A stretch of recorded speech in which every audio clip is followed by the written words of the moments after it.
আসসালামু আলাইকুম, কেমন আছেন সবাই? আশা করি সবাই ভালো আছেন। আলহামদুলিল্লাহ। একটা খুশির খবর, সেটা হলো কি, এটা আমার জন্য খুশির খবর, শুনে আপনাদেরও ভালো লাগতে পারে, এই জন্য আর কি বলা। আমি ড্রাইভিং লাইসেন্স পাইছি, পরীক্ষা দিয়ে পাশ করছি, এবং তার সাথে গাড়ির কাগজও আলহামদুলিল্লাহ কমপ্লিট। এখন যদি গাড়ি নিয়ে কোথাও ঘুরতে যাই আর কোনো বাধা থাকলো না। তবে একটু সময় নিল, এই প্রায় 8 মাস লেগে গেল এগুলো সব কমপ্লিট করতে। তো আমি চাই, আমি যেহেতু গাড়ি নিছি, গাড়ি যেহেতু চালাইতেছি, বাজার টাজার করা লাগে, এখানে ওখানে যাওয়া লাগে, তো বৈধভাবে গাড়ি চালাবো, এটা হচ্ছে আমার কথা। আমি অবৈধ পথে কোনো কিছু করতে চাই না। তো আলহামদুলিল্লাহ, আপনার দোয়ায় এটা একটা খুশির খবর হয়ে গেল। আরেকটা খবর হলো, আরেকটা খুশির খবর, রাইয়ান হাটে। রাইয়ান এখন আজকে সারাদিন বাড়ির ভিতরে হাঁটাহাঁটি করছে। আগে ঘরের মধ্যে হাঁটছে, খাটের উপরে, আজকে উঠানের মধ্যে হাঁটলো। আশা করি যে ওর যে মনোভাব, তারপরে ও রাস্তায় হাঁটবে। তো মোটামুটিভাবে রাস্তায় হাঁটুক, এটা দোয়া করি, আপনারা দোয়া করবেন। আর মোটামুটিভাবে ভালো লাগতেছে আজকে যে আমার একটা মানে খুশির খবর, যে আমার এই দিকটা কমপ্লিট হয়ে গেল। মোটামুটি আকাশ পরিষ্কার আছে, আর মোটামুটি দেখে ভালো লাগতেছে যে কৃষকের অন্তপক্ষে একটু মানে ভালো হইতেছে, যে কৃষি মানে কাজগুলো যেগুলা, ধান বলেন, ভুট্টা বলেন, এই সময় গমেও হয়। আমাদের এলাকায় যেহেতু নাই গম, তো যাই হোক, এগুলো আবাদ ঘরে উঠাতে পারলে কৃষকের মন শান্তি। আর সবারই শান্তি চাই, সবাই ভালো থাকুক, সুস্থ থাকুক, সবার মানে ভালো চাওয়াটাই হচ্ছে আমাদের মানুষের নৈতিক কর্তব্য মনে করি আমি। তো খুবই ভালো লাগতেছে, একদম আকাশ নিট অ্যান্ড ক্লিন, পরিষ্কার। একটা বিষয় আপনাদের সাথে শেয়ার করি, সেটা হলো যে প্রাতিষ্ঠানিক শিক্ষা না থাকলে আপনার দ্বারায় কোনো ন্যায় কাজ হতে পারে আমার মনে হয় সম্ভব না। আমি যেটা মনে করি, প্রাতিষ্ঠানিক শিক্ষাটাই হলো আসল। হ্যাঁ, হয় লাখে একটা, হাজারে একটা, প্রাতিষ্ঠানিক শিক্ষা থাকতেই হবে। প্রাতিষ্ঠানিক যার শিক্ষা নাই, আবার কোন শিক্ষা, যে বর্তমান যুগের মেট্রিক পাস, আইএ পাস, এগুলোর মধ্যে কোনো, আমি মনে করি না যে তেমন কোনো শিক্ষা আছে। যেটা সত্যি কথা, এটা অহংকারী কোনো কথা বলতেছি না। এটা কেন বলতেছি, এদিক দিয়ে হাদিস শোনে, ওই দিক দিয়ে বের করে দেয়, এদিক দিয়ে হাদিস শোনে, ওই দিক দিয়ে বের করে দেয়, এই হলো অবস্থা। আর শিক্ষিত মানুষের মধ্যে দেখবেন একটা জিনিস আছে, সেটা হলো কি জানেন, ঝগড়া করার প্রবণতা খুবই কম। ঝগড়া লাগলে বা ঝগড়ার বিষয়ে তারা ঝগড়া লাগলে ওখান থেকে আস্তে সরে যায়। এটা হচ্ছে শিক্ষার একটা গুণ।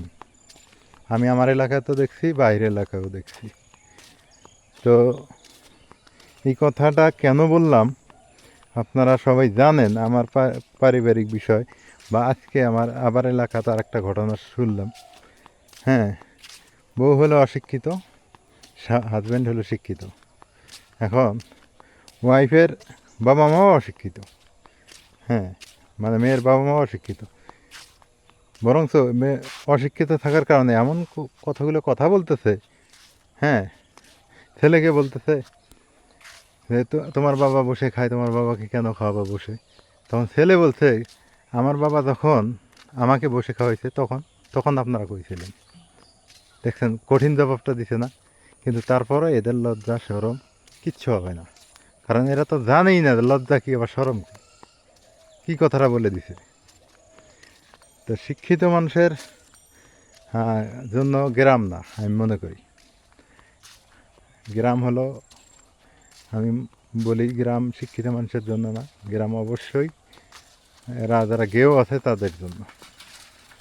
কারণ এখানে যারা দেওয়ানি, এখানে যারা বিচার সালিশ করে, তারাই অশিক্ষিত।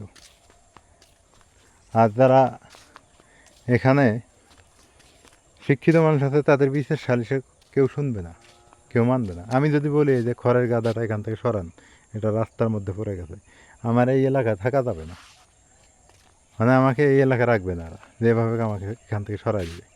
কিন্তু এটা তো অন্যায় কাজ করছে, করে নাই, কিন্তু এটা বলা যাবে না গ্রামে। যাই এই কথাগুলো কথায় কথা আসে। কথা ছিল আপনাদের সাথে ভালো কিছু শেয়ার করলাম এবং মন্দ কিছুও শেয়ার করলাম।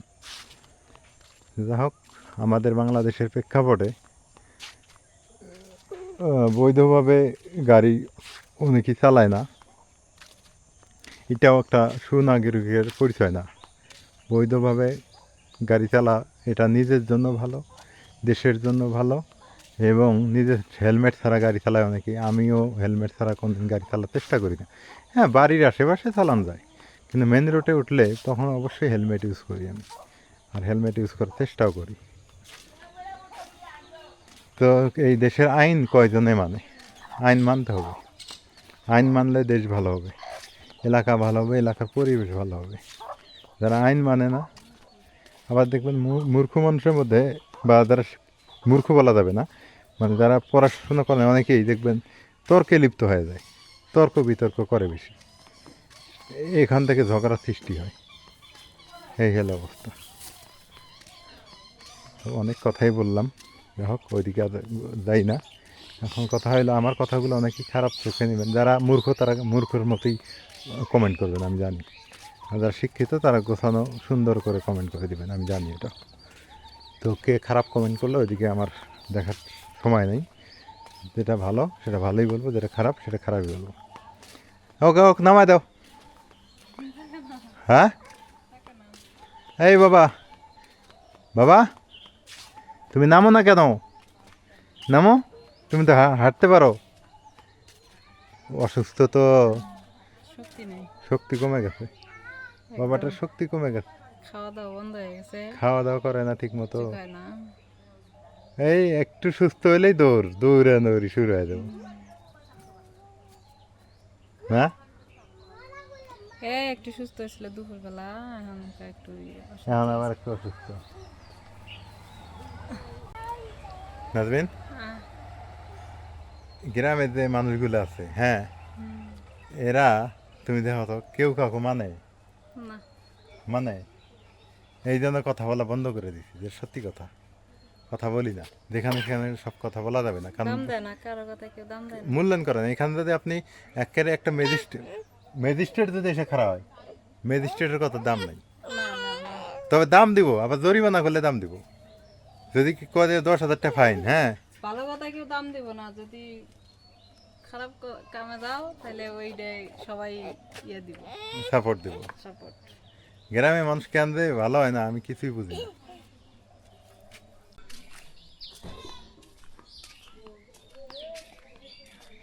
আজকে রোদ আছে, গতকালকে রোদ ছিল।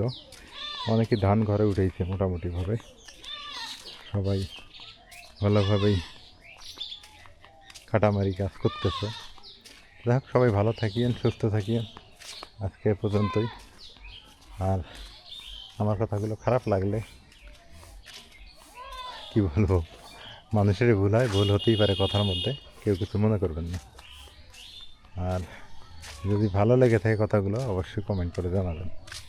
আল্লাহ হাফেজ।